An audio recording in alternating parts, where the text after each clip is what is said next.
Yo, this is 60 East, and you are tuned in to Sound Depth. Peace.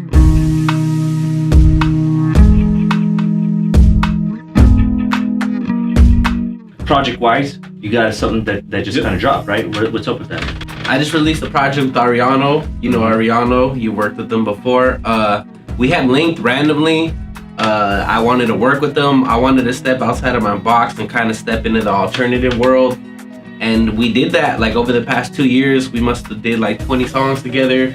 We picked like the best 7 and put together this album. Yeah. It's been doing real good. It's gotten us placements outside of hip hop, even tapping into like the trip hop, EDM world, alternative world. It's been kind of crazy to see the response. How is this project different from any other project you've done? I feel like my other projects are like, traditional hip hop, boom bap type deal, and like really barring out and rapping and kind of like, flowing, But on this shit, I feel like it's kind of more wavy, kind of can bounce around, jump around, up and down, switch tones, switch speeds, and especially with Ariano's production, it's like not all over the place, but it really switches up throughout the track, so you got to be able to adjust throughout the song. And I feel like he made me a better songwriter, like having to learn how to adjust the tempos and just the writing patterns and stuff just like took me out of my box, and now I feel like I can work with different producers because I did that. Smoke one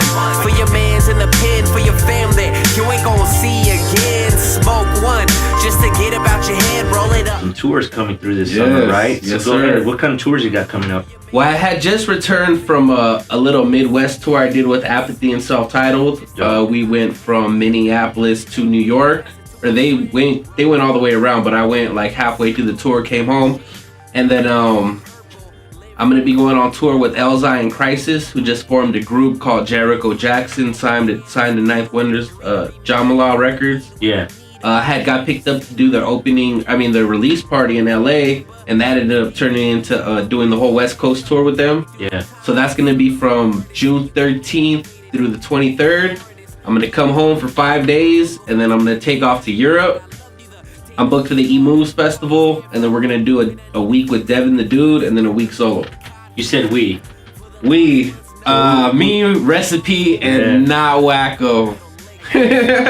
Not this time. This is the first tour that I've gone to Europe without Wackoe. But one thing that the reason why I said we is because Recipe now, man. Like, how do you and Recipe kind of click up? And for those who don't know Recipe, who is Recipe? All right, so Recipe is my DJ / booking agent in Europe. He's, throws a lot of shows, throws a lot of concerts and stuff out in the Netherlands, originally from the UK.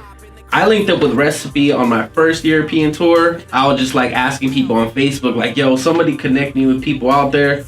Someone happened to connect me with this dude, and he booked us for our first show in the Netherlands. And then we just kept in contact. We built a good relationship.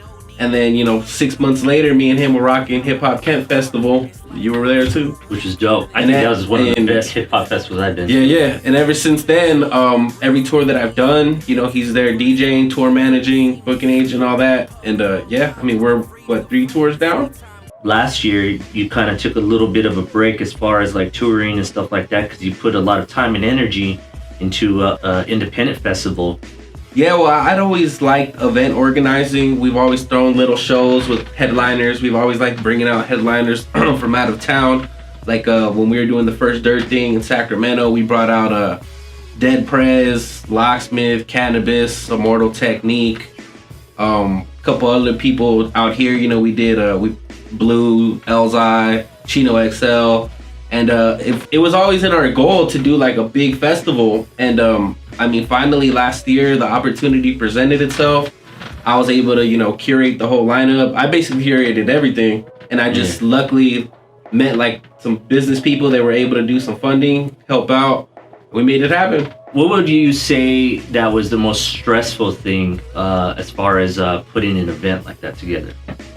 All the logistics, like I was just putting together all the logistics for this year, and it's like, okay, we gotta book 10 DJs, we gotta book 8 producers, we gotta book 10 B-boys, we gotta book 8 live painters, we gotta book 30 plus artists, we gotta book, security, staff, like it turns out to be like over 100 people, and to keep track of all these people and making sure everyone's on time and on point, like that shit is crazy. Yeah, I mean, because a lot of people don't tend to understand that there's a lot of those who do it correctly. There's a lot of preparation time and, as you said, a lot of logistics to that. So it's just good to kind of give people a perspective of, what it really takes, and a lot of stress and energy it is for putting these types of events, Like, what's the research as far as putting your lineup together? I mean, I feel like I have a good ear for music, whether it's new music or even older artists. I've always had a wide diversity of people I listen to. I mean, for the festival, for the most part, I'm kind of selfish. It's kind of like, it's funny how Murs used to say Pay Dues was like his playlist. Right. This, I kind of see it the same way, because this is kind of like, I'll throw in like a random reggae band, or I'll throw in like a Spanish band, or like a dope rapper that I like, or somebody from back in the day, or somebody from the East Coast, or whoever it may be. I don't really think too much about the audience as much as I do, because we gotta, sell tickets and all that matters. But I also like bringing people that, bringing experiences that people have never experienced before. Like last year, I've never seen Pigeon John perform the whole Good Sinner album. So that was like something I've always wanted to see. So when I hit them up and with the idea, they were like, yo, this would be dope. Like, let's do it. Yeah. And then same thing with Elzai. Like, I wanted Elzai to perform Elmatic front to back. And they had done it before, like in Detroit with the whole band and all that, like the release party. But they never really did it out here, I always like adding something like that into the festival that no one's ever seen. And what do you look for as far as like for your openers? I've kind of broken my openers down to locals that are grinding, like locals that I think are on their way, and that's I'll dedicate like an hour to like those kind of people. And then I decided to put another hour of people that I've met on the road. Touring so much, you see opening acts around the country, and I like giving people that opportunity, and I like finding people that I think are next. Like, oh, this dude's on his grind, he's about to pop. They might not know him in LA, but they're probably gonna hear about him pretty soon. So I want to be able to capture that person early.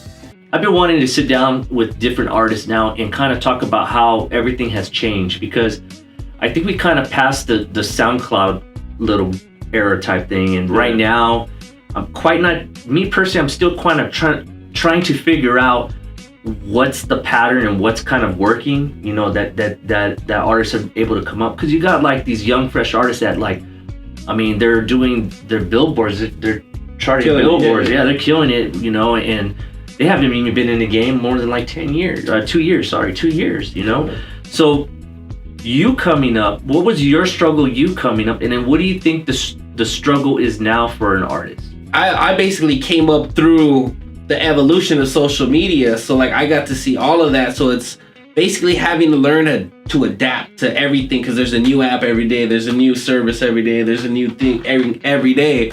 So staying on top of all that shit, I guess. And now the kind of struggle is, I have the calendar getting booked, shows getting booked, and now it's trying to keep up with regular life.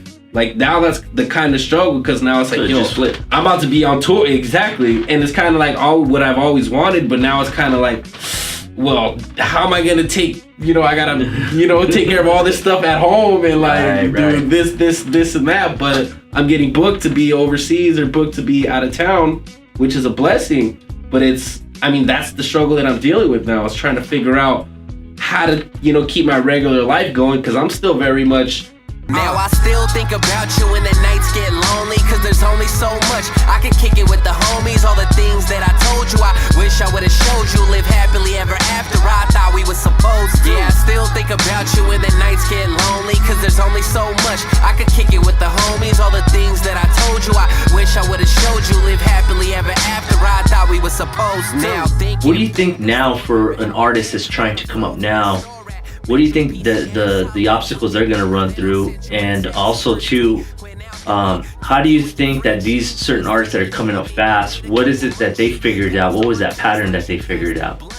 Well, I feel like the struggle for the up and coming artists is just the oversaturation. It's trying to stand out because, like you said, it's so easy and there's so many people doing this.